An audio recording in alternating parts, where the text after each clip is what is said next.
In May 2008, South Africa watched in disbelief as xenophobic violence exploded across the country like wildfire. What destruction, what fear, what despair, what sense of hopelessness. And, for the ruling party and the new elites in South Africa, it was time for a wake-up call. Barely 4 months before, South Africans had watched as Kenyans turned on their own people in horrific post-election violence. Clearly that could never happen in developed democratic South Africa, the rainbow nation of Nelson Mandela, the land of Ubuntu. But it did, and in the weeks that followed, one question faced us all. How can Ubuntu exist if xenophobia happened? Real Ubuntu is compassionate in every sense of the word. It is encompassing and universal. It is the act that follows the emotion of compassion. It cannot be an act devoid of emotion. It is neither selfless nor selfish. Rather, it seems to be both. It has deep philosophical and traditional roots in both African and global cultures, yet it can only come alive in the meeting of individual human minds. It is the spirit of liberation, and its absence is what permits oppression. It is both innate to all life, yet has to be learnt. Above all, real Ubuntu will creep away and hide like the warmth of the last sun at night, unless those of us who know Ubuntu go out and rekindle its wavering flame in every heart, every home, every suburb and village of every land and continent. This, in itself, is the act of Ubuntu.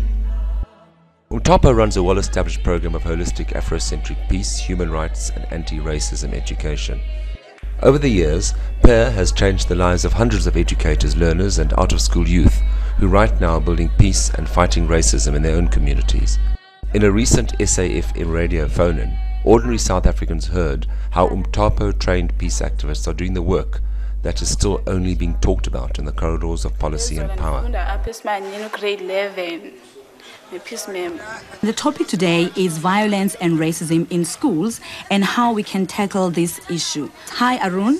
We started in 1986 with the growing violence within black communities, and we felt as a group of activists who came together that the whole psychological and physical consequences of our violent past, not only in South Africa but also on the continent of Africa, needed a clarion call for some answers to come forward.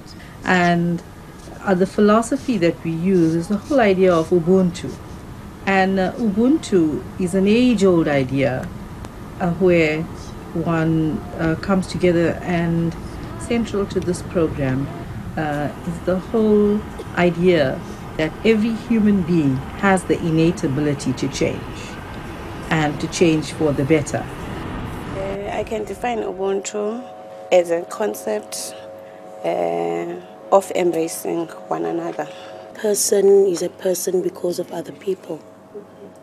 I think we're too wrapped up in ourselves and trying to enrich ourselves and to live more comfortably that we don't care about other people.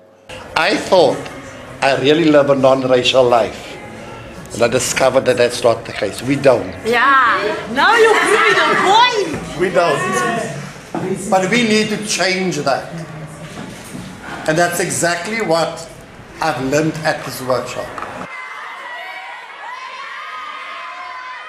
Yes.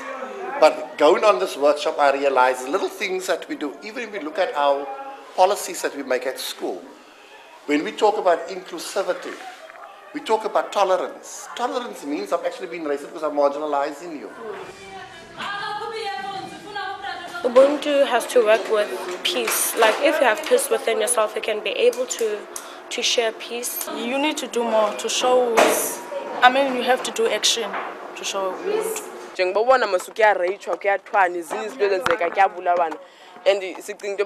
anger within ourselves. So you don't know anything but in order to make a change. When you are in a peace club, you don't get tired.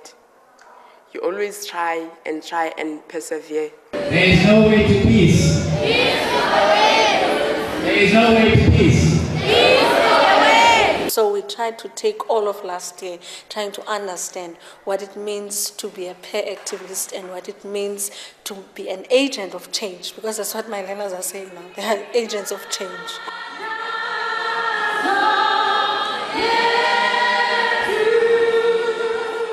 The battle now in South Africa is really for the heart, the soul, and the mind of South Africa.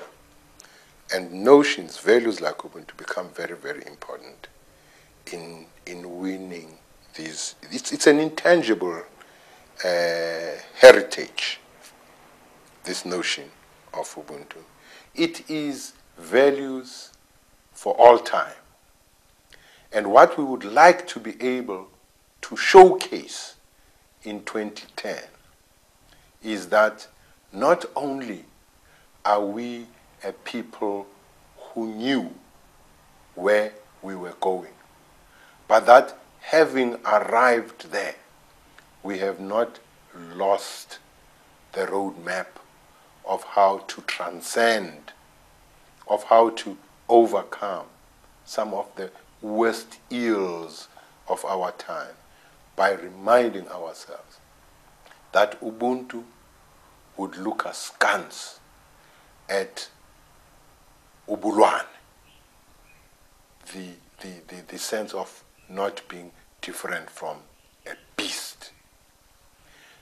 It would look askance at others not being hospitable towards visitors.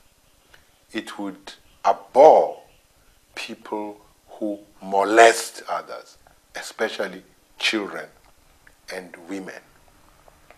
That robbing and cheating and hijacking and all these other things are not done precisely because you are poor. The poorest of the poor will be found to be custodians of the best values of Ubuntu. There are no excuses.